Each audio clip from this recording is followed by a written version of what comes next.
How's it going, everybody? This is Fob Straws here, and today I'm going to be covering my process for designing Serena Ashford. This process shows everything from the thumbnail creations to the final design of the character. I'm hoping that this will help you guys with your own character designs, and I go into different aspects of what I did during this process, looking back, what I would change, and different things that came up that I was kind of surprised by, I wasn't expecting, and how I moved through those challenges. Stick around to the end of the video if you want to see what it turns out like. I hope you guys leave a like and subscribe, and let's get into it.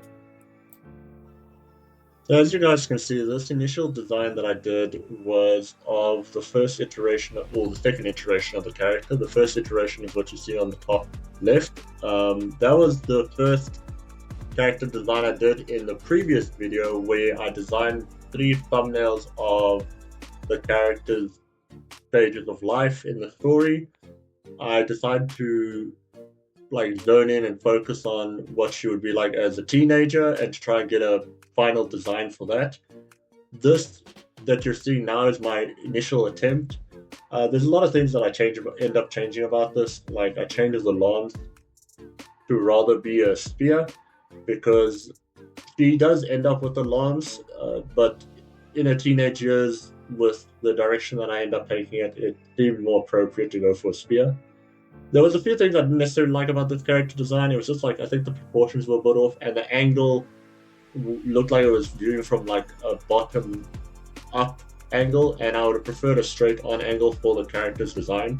But I kept this in here just to show you guys that you don't have to go with everything you initially designed, and that led that created the foundation to move on to the next set of iterations, which is what you see on the screen right now.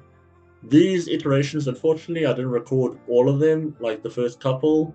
But what you can see going on now is just I redid the base body to be of a more forward angle, like when you're looking at it straight up. And I did a bunch of iterations for the clothing on the base model. Something that I would change, honestly, is not doing as many iterations. I think you could stick with 3, and then it makes it easier to choose so that you don't have to choose from so many and you don't get information paralysis. That you could just pick one of the 3 that's your favorite and go with that one. That's not what I end up doing here. What I end up doing is I take 3 of these thumbnails that I drew, and then I try and move on with that. But that end up making the process a lot longer than I think it necessarily needed to be. As you can see here, this is where I took the 3 thumbnails, and now I'm going through different iterations of color. I decided I was just going to do the different color iterations on all 3, and then save them as sets of different color iterations. So I'm trying to figure out which ones were best, what clothing items should be what. As you can see, I went from red, now I'm going into the blue. For the character, I wanted the character to have a mix of blue and red, actually, because of her tribe and the place that she stays.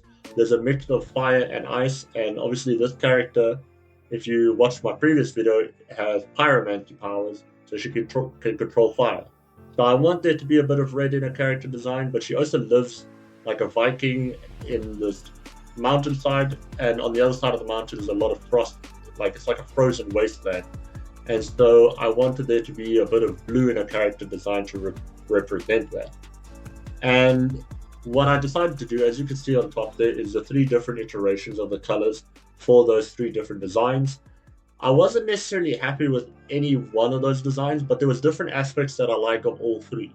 So what I did was I started to redesign the character, and this time I told myself that I wasn't allowed to look at any references apart from what I had drawn initially on top.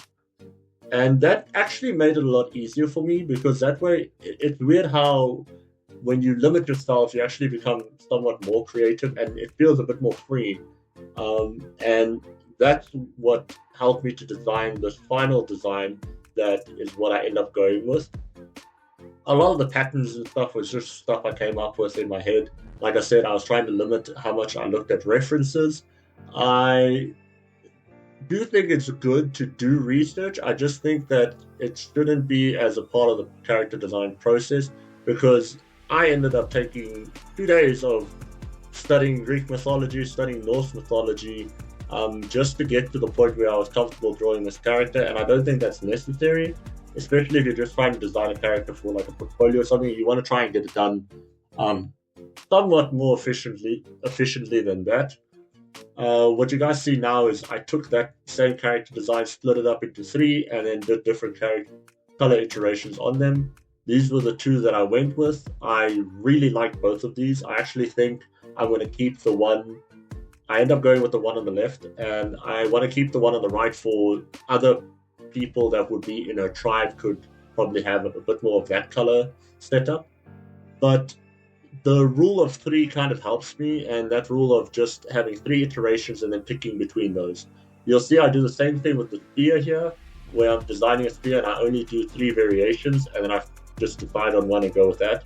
That helps me to be more efficient and not spend too long like hammering out something that doesn't need to be hammered out. Now I'm just cleaning up the line art. That's something else that I think, if through practice, if you get really good at doing line art, then you won't necessarily have to do the stage, like, or at least the stage will go quicker. But I wasn't sure what I was doing a lot of the time, and so there was a lot of chicken scratch lines, and so now I'm just going through the character and cleaning that up. Um, Something that I could say with this process, something that helped me to move along in the process, was two things. One was just asking other people's opinions. Like, I would save the three different variations of things that I made, go ask someone else, hey, here's the character story. What do you think? Um, which one do you think worked best? And that's something I did with this character as well. And then the other thing is also just understanding that, like, you don't need a perfect character. And if this is something that's for a personal project, which this is for me, then you can always come back and change the character. It's not like it's the final thing, but it is good to get to a final character design. And then once you're there, you can like be like, okay, I want to do a redesign of the character. But at least now you've got something, like, if you've designed the final thing, you've got something to put on your portfolio until you redesign the character. And so that was probably the main thing that I struggled with throughout this entire process, was just getting myself to like be like, okay, this is good enough, let me move on, and not getting hung up on any stage of the process. Right now, I'm just, like I said, refining the stuff. Looking back, I think for the character's design itself, I think the only things I would really change are the eyes. I think her eyes are slightly too big. Um, I've already designed another character for this world, like for the world that she lives in, that's not part of a tribe but lives somewhere else. And you'll see him in the end.